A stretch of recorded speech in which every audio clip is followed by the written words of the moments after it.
আল্লাহ তার হাবিবকে লক্ষ্য করে বলে দিলেন, মা আনসালনা আলাইকাল কুরআনা লিতাশকা। হে রাসূল, কোরআন নাযিল করেছে আপনার ভাগ্যকে উন্নয়নের জন্য, ভাগ্যকে পরিবর্তনের জন্য। কিন্তু সেই কোরআন আমাদের কাছে আছে, শুধু এই কোরআন দিয়ে আমরা নামাজ পড়ি, নামাজ পড়ি, বাবা মা গেলে খতম পড়ি, রমজান মাসে কোরআন খতম করে বুকে লাগাই সমাধি। এই কোরআন শুধু এই কাজের জন্য আসে নাই, কোরআন এসেছে কিতাবুল আনসালনাহু ইলাইকা লিতুখরিজান নাসা মিনাল যুলুমাতি ইলান নূর। কার কথা? আল্লাহ বলেন এই কোরআন আমি নাযিল করেছি সমাজের সকল জায়গা থেকে, মানুষের জীবনের সকল দিক এবং বিভাগ থেকে, সমস্ত জুলুম থেকে মানুষকে মুক্ত করার জন্য আমি আল্লাহকে নাযিল করেছি, কোরআন নাযিল করেছি। এই কোরআন এসেছে সমাজে, রাষ্ট্রে, পরিবারে কায়েম হওয়ার জন্য। এই কোরআন যদি সমাজে, রাষ্ট্রে, পরিবারে কায়েম হয়, আমার রাসূল সাল্লাল্লাহু আলাইহি ওয়াসাল্লাম যেই সমাজে এসেছেন সেই সমাজের নাম ছিল কোন যুগ? আইয়ামে জাহিলিয়াতের যুগ। সেই যুগে মানুষের রক্ত দিয়ে গোসল করত, সেই যুগে মানুষের কোনো দাম ছিল না। মানুষকে মানুষ সাহেবের মতো বসে দিয়ে বাজারে নিয়ে করত, বিক্রি করত, কন্যা সন্তান মনে করে জীবন থাকিয়ে দিত, কবরে দিত। আল্লাহ বললেন সেই মানুষগুলো যখন রাসূলুল্লাহ সাল্লাল্লাহু আলাইহি ওয়াসাল্লাম পেলেন, আল্লাহ নবী যখন দাওয়াতি কাজ শুরু করলেন, নবীজি যখন দাওয়াতি কাজ শুরু করতে করতে মক্কাতে যখন রাসূলের থাকার পরিবেশটা নষ্ট হয়ে গেল, রাসূল সাল্লাল্লাহু আলাইহি ওয়াসাল্লামের নির্দেশে সাহাবায়ে কেরাম আবিষ্কার করে গেলেন। এরপর আর জুলুম নির্যাতন প্রকাশ্যে যখন দিনের কথা শুরু হলো, জুলুম নির্যাতন আরো বাড়তে লাগলো, আরো বাড়তে লাগলো। এই অবস্থা যখন চলতেছিল, আল্লাহ তাআলা বললেন, ইয়া আইয়ুহাল মুদাথথির কুম ফাআনজির ওয়া রাব্বাকা ফাকাব্বির। নবীকে লক্ষ্য করে আল্লাহ বললেন, ছাত্র আপনি রাসূল, আপনি কি করেন? উঠুন, তারা আপনার জাতির লোকদেরকে সতর্ক করেন, ওয়া রাব্বাকা ফাকাব্বির, আপনার জাতির লোকদের সামনে আপনি আল্লাহু আকবার তাকবীর সুবহান সুবহানাল্লাহ, আল্লাহর শ্রেষ্ঠত্ব ঘোষণা করেন। আপনি বলেন, আলা লাহুল খালকু ওয়াল আমর, সৃষ্টিটা আইন চলবে, কথাটা কার? এখন সৃষ্টিকার, আইন চলে কার? আল্লাহ আছেন। আল্লাহ তাআলা বললেন, ইন্নাল্লাহ ইয়া'মুরুকুম বিল আদলি ওয়াল ইহসান। সবাই বুঝতে আছে, খতিব সাহেবরা প্রত্যেক জমায় বলে, ইনশাআল্লাহ তোমাদের আদেশ দিচ্ছেন ন্যায় এবং ইনসাফ প্রতিষ্ঠার জন্য। এখন ন্যায় এবং ইনসাফ সমাজে নাই। আল্লাহ বলে, ইনিল হুকমু ইল্লা লিল্লাহ, আল্লাহ সব কিছু চলবে আল্লাহর আইন অনুযায়ী, বিধান অনুযায়ী। আল্লাহর আইন নাই, আল্লাহর আইন না থাকার কারণে জুলুম আছে না নাই? আল্লাহর আইন না থাকার কারণে রাস্তার কামে রোডের পরিবর্তনে বাদ আছে না নাই? আল্লাহর আইন না থাকার কারণে দেশের টাকা বিদেশে পাচার হয় কি হয় না? আল্লাহর আইন না থাকার কারণে মানুষকে অন্যায়ভাবে হত্যা করা হয়, অন্যায়ভাবে ফাঁসি দেওয়া হয়। যখন আল্লাহর আইন থাকবে অবস্থা এমন হবে, নবীজি বলেছেন, যখন হযরত খাব্বাব ইবনে আল-আরাত নবীকে বললেন, ইয়া রাসূলুল্লাহ আলা তাস্তাগফিরুনা আলা তাদউনা ইয়া রাসূলুল্লাহ, রাসূল আপনি আমাদের জন্য দোয়া করুন, আমরা তো মায়ের থেকে শেষ হয়ে যাচ্ছি। নবী বললেন, ফাইন্নাকুম তাস্তাগফিরুন, ও আমার সাহাবীরা তোমরা বড়ই তাড়াহুড়ো করছো। এমন একটা সময় আসবে যখন মদিনা ইসলামের রাষ্ট্র কায়েম হয়ে যাবে, তখন মদিনা রাষ্ট্রের সংবিধান হবে কি? যখন মদিনা রাষ্ট্রের সংবিধান আলোচনা হয়ে যাবে, তখন অবস্থা হবে ইয়েমেনের রাজধানী সানা থেকে শুরু করে হায়দ্রাবাদ পর্যন্ত একটা সুন্দরী রূপসী রমণী স্বর্ণ গহনা টাকা পয়সা নিয়ে একাকি হেঁটে যাবে। কোন মানুষ তাকে ইফতিজিং করা দূরের কথা, তার দিকে চোখ তুলে তাকাবার সাহস পাবে না। এই সুফলটা কিসের? এই সুফল কিসের? আমাদের দেশের সোল আছে না নাই? দুর্নীতিরা আছে না নাই? ডাকাত আছে না নাই? হত্যাকারী আছে না নাই? ধর্ষণকারী আছে না নাই? আমার এদের জন্য রাষ্ট্রীয় আইন আছে না নাই?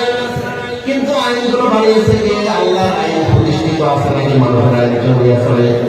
মানুষেরা ইন্ডিয়া চলে যায়, তাদের সোর্সিং করে যেখানে যায়, আবার সেখানে টাকা পয়সা দিয়ে বের হয়ে আসে। বাড়ে আগে আসিল সৌদি জেলখানা থেকে বের হওয়ার পর সেই হিসাবে ডাকাত সাথে কিন্তু আল্লাহ কোরআনে নাই।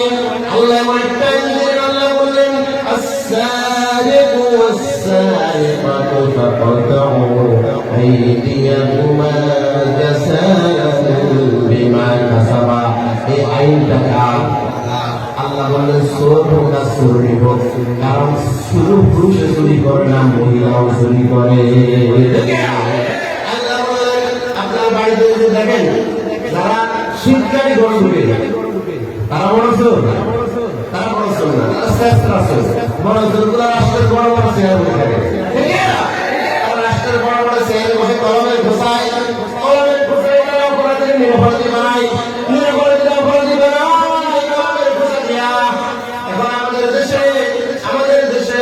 এভাবে যদি প্রত্যেকটা জায়গায় যদি ভালো মানুষগুলো বসে যায়, যদি দেশের প্রত্যেকটা আইন যদি করা দিয়া প্রত্যেকটা আইন চলে, প্রত্যেকটা রাষ্ট্রের প্রত্যেকটা সচিবালয় চলে, প্রত্যেকটা অফিস চলে, তাহলে দেখা যাবে একটা লোক দুর্নীতি করেছে, চুরি করেছে, রাষ্ট্রের সম্পদ বিদেশ পাচার করেছে, তখন আল্লাহর আইনটা যদি প্রতিষ্ঠিত থাকে, সাক্ষ্য প্রমাণের ভিত্তিতে নিরপেক্ষভাবে তদন্ত হওয়ার পরে যদি তার চুরি প্রমাণিত হয়, তাহলে সংসদে যদি আইন পাস হয়ে যায় যে এখন থেকে চোরের শাস্তি প্রমাণিত হয়, আল্লাহর কোরআনে বিমা কাসাবা এই আয়াতে আমাদের শাস্তি হবে। এখন একটা লোকের চুরি প্রমাণিত হয়েছে, অন্যান্য আদালত রায় দিয়েছে এই লোকটা এভাবে চুরি করছে, রাষ্ট্রীয় সাক্ষ্য প্রমাণের ভিত্তিতে প্রমাণিত হয়। আগামী মাসের 20 তারিখ অমুক জায়গায় বাইতুল মুকাররমের সামনে সামনে এই লোকটা শাস্তি কার্যকর হবে, হাত কাটা হবে। বাংলাদেশের সমস্ত মিডিয়া, সমস্ত আপনার ইলেকট্রনিক মিডিয়া, প্রিন্ট মিডিয়া সরাসরি সম্প্রচার করবে, সরাসরি উপস্থিত থেকে ওইটা দেখার সুযোগ আছে। বলেন এইরকম দুই একটা যদি কোরআনের আইন যদি প্রতিষ্ঠিত হয়ে রাষ্ট্রে যদি শাস্তি কার্যকর হয়, দ্বিতীয়বার কেউ কি এই চুরি করার সাহস পাবেনি? পাবে না। কিন্তু এই আইনটা ইসলাম তেমন একটা জীবন ব্যবস্থা, আল্লাহ আইন দিয়েছেন মানুষকে সংশোধনের জন্য। ইসলাম তো চায় না বারবার চুরি করুক, বারবার জেলখানায় যাক। এখন অনেক মানুষ ভয় পায়, আল্লাহ যদি প্রতিষ্ঠিত হয় তাহলে তো সোনা হাত কাটিয়ে নেব, আবার শ্রেণীর প্রগতিবাদী লোকেরা কয় সোনের যদি হাত কাটে সোনের ভাত খাইব কি দিন, হাত কাটলে ভাত খাইব কি দিন। এখন ইসলাম তো সেই ইসলাম, ইসলাম যদি আল্লাহ যদি সময় প্রতিষ্ঠিত হয়, রাষ্ট্র যদি কোরআন প্রতিষ্ঠিত হয়, ইসলামকে প্রত্যেকটা নাগরিকের খাদ্য বস্ত্র বাসস্থানের ব্যবস্থা করবে।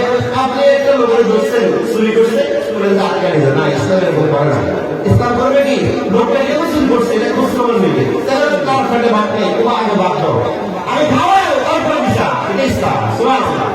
আমি কি তাদের জন্য কোনো কর্মসংস্থান নাই, শিল্প সরকার নাই, তাদের চাকরির ব্যবস্থা নেই, অনেক কর্মসংস্থানের গ্যাপ আছে, শিক্ষিত অভাব নাই, কিন্তু তাদের কাজ নাই, তারা কি করবে? তাদেরকে তো বিকল্প কিছু দিতে হবে। এবং সংস্কৃতি যে ব্যবস্থাপনা এটা থেকে শিখছে সেটা সুতরাং আল্লাহ আইন যদি সমাজে রাষ্ট্রে প্রতিষ্ঠিত থাকে, অবস্থাটা হবে রাসূলের যুগের মতো, খোলাফায়ে রাশিদুনের সোনালী যুগের মতো। এই কোরআন আমাদের কাছে আছে, কোরআনটাকে আমরা কাজে লাগাতে পারি নাই, যার কারণে আজকে অবস্থা। আমার সম্ভাবনা শেষ হয়ে যাচ্ছে, আমি আমার মা বোনদের উদ্দেশ্যে কথা বলে আমার কথা শেষ করে দেবো ইনশাআল্লাহ। আশা করি হুজুর আপনার সাথে আছেন। আমরা যারা এখানে উপস্থিত রয়েছি আমরা সবাই মুমিন, আমরা সবাই কি মুমিন, আমাদের মায়েরা মুমিনা। এখন আমরা মনে করি পর্দা করা শুধু মুসলমান, শুধু পুরুষের মহিলার জন্য মনে ফরজ, কিন্তু পর্দা কি শুধু মহিলার জন্য ফরজ? আল্লাহ রাব্বুল আলামিন বলতেছেন সূরা আন-নূরের 30 নম্বর আয়াতে, কোন সূরা? সূরাতুন নূর। নূর মানে কি? নূর মানে হলো আলো। সূরা নূরের 30 নম্বর আয়াতে আল্লাহ বলেন কুল মুমিনিনা ইয়াগুদ্দু মিন আবসারিহিম ওয়া ইয়াহফাযু ফুরুজাহুম। আল্লাহ বললেন হে মুমিনরা, হে মুমিন পুরুষেরা, ইয়াগুদ্দু মিন আবসারিহিম, তোমরা তোমাদের চক্ষুকে দৃষ্টিকে কি করো? অবনত করো, চক্ষুকে সংযত করো, তোমাদের দৃষ্টিশক্তিকে নিয়ন্ত্রণ করো। ওয়া ইয়াহফাযু ফুরুজাহুম, আর তোমরা তোমাদের লজ্জাস্থান হেফাজত করো। নবী বলেছেন সাহাল ইবনে সাদ থেকে বর্ণিত। শুধু এই হাদিসের উপর আমল করলে আল্লাহর সার্থক হয়ে যাবে। ভালো করে শুনে আমার নবীর প্রিয় সাহাবী সাহাল ইবনে সাদ বলতেছেন قال قال رسول الله صلى الله عليه وسلم من يزمن لي ما بين لحييه وما بين رجليه أضمن له الجنة। আমার নবী বলেন যদি কোনো ব্যক্তি আমাকে তার দুই ঠোঁটের মধ্যবর্তী জায়গা এবং দুই রানের মধ্যবর্তী জায়গা লজ্জাস্থান এই দুইটা জিনিসের ব্যাপারে যে ব্যক্তি আমাকে গ্যারান্টি দিতে পারবে, এই দুইটা জিনিসের ব্যাপারে যে ব্যক্তি আমাকে নিশ্চয়তা দিতে পারবে, আল্লাহর নবী বলেন আমি নবী তার জন্য জান্নাতে জামিনদার হয়ে যাব। এখন বলেন আমাদের মানুষরা যারা হত্যা দর্শন জেনা ব্যবস্থায় যারা লিপ্ত হয়, সর্বপ্রথম কিন্তু জেনা ব্যবস্থা সংগঠিত হয় না, তার আগে আরো অনেকগুলা কাজ হয় বেপরদায় চলার কারণে জেনা ব্যবস্থা চলে। আল্লাহ বলতেছেন আমাদেরকে লক্ষ্য করে নবী এবং নবীর স্ত্রীদেরকে লক্ষ্য করে আল্লাহ বলেন সূরা আহজাবের 32 নম্বর আয়াতে আল্লাহ বললেন ইয়া নিসাআন নবী লাস্তুন্না কাআহাদিন মিনান নিসা। আল্লাহ বললেন হে নবীর স্ত্রীরা, হে নবীর মেয়েরা, নবীর স্ত্রীরা তোমরা অন্য সাধারণ নারীর মতো নয়। فلا تخضعن بالقول فيطمع الذي في قلبه مرض وقلنا قولا معروفا। যে নবীর স্ত্রীদের বলার মধ্য দিয়ে গোটা দুনিয়ার সমস্ত আল্লাহ তাআলা মুসলিম মায়েদেরকে বোনদেরকে বলে দিচ্ছেন যে তোমরা কি করবে, তোমরা যখন আল্লাহ রাব্বুল আলামিন যদি তোমরা ভয় করো তাহলে তোমরা পরপুরুষের সাথে কথা বলার সময় সোজা সাপটা কথা বলবে, কোন মিষ্টি ভাষায় তার সাথে কথা বলা যাবে না। কারণ তোমরা মহিলারা হইলে আলমারাতু আওরা, মহিলারা পর্দায় থাকার বস্তু। যখন পাইলে যখন তারা তোমরা বাইরে বিপদ অবস্থায় বের হও, শয়তান তোমাদেরকে আকর্ষণীয় করে দেখায়। আল্লাহ রাব্বুল আলামিন আমাদের মা এবং বোনদেরকে আল্লাহ পর্দা ফিরে করা এবং আমাদেরকে দ্বীনের শিক্ষার জন্য এবং আমাদের সন্তানদেরকে যেন আমরা দ্বীনি প্রতিষ্ঠানে ভর্তি করতে পারি, আল্লাহ আমাদের সেই তাওফিক দান করুন। আমাদের এই মাদ্রাসা যেন কিয়ামত পর্যন্ত দাঁড়িয়ে থাকে।